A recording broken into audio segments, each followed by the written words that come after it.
that comes your way, that's a great example of how you can twist it around and make it work for you. So I'm all for that video and her interpretation. But in the back of my mind, I'm thinking, I don't know if those people were really honoring and respecting her, but interpret it that way. Yeah, when I heard, I was like, unless they weren't petting her and they weren't saying she looked good, they could have thought she was somebody. But it doesn't matter. The fact that they approached her in kindness with an open hand, I guess that's the takeaway. I forgot what I was about to say. Oh, Tia, we want to talk about reality shows and the standard of beauty. I feel like the media and what they showcase and how they showcase it is another determining factor of the standard of beauty. With reality TV coming through now, that's not really real, right? We call it allegedly reality TV. Alleged reality TV that is not really real, but we watch it as if it is real, and as if these are these people's real lives, as they're really going through these things, as if they're really having these medical issues, complications, that they need to really have these surgeries. When a lot of times, not all the time, but a lot of times when you're in that type of a position, it's to enhance your career.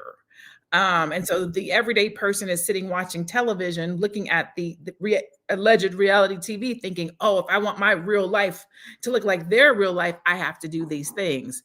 What are your thoughts on that? Is that how you think it's happening, or what do you think? You know, it's so interesting because what made me think about reality is one time I want to really gauge Nomalanga on this, but like when I watch African shows that are on Netflix that feel very much like American reality TV shows, I don't know if you watch them on Netflix or if you got to, like been able to see some of the influence that I see from America to Africa. So I really want to get your insight on that. But when I'm thinking of reality television, obviously it's not real. I spent 12 years producing reality TV. And one day I kind of had to look up and say, like, what am I contributing to? Like, what is this? Like, what? Because people just wanted to be famous. They just wanted to get their 15 minutes of fame so they can take it and run with it and create products around it. It was very strategic, right? But when I start looking at reality TV as a whole, I felt like it was helping women not have good conflict resolution skills. I feel like there's an issue. Like I was getting my hair done watching Zeus one day. That's what they were playing. And I was just like, the women literally would walk in the door. There's no storylines. They just start fighting. Right, they just start fighting and pulling each other's hair. In auditions, the girls have to fight. I said this yesterday on the show. And I said, well, how is this affecting, and those same girls with long weave, hella attitude, lashes, lace fronts on television representing the Black woman going, I mean, I just had to beat that bitch's ass. And I was like, what am I watching? Right?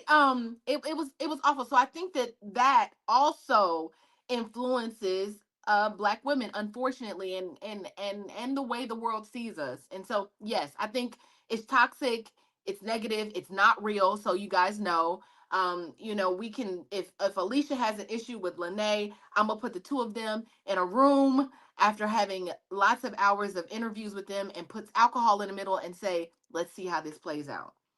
Right? So it's all strategic. Wow. Do you watch? So, sidebar. I love African movies. I love Netflix. Thank you so much, Netflix, for opening that up. It's a whole nother world. African movies, yes.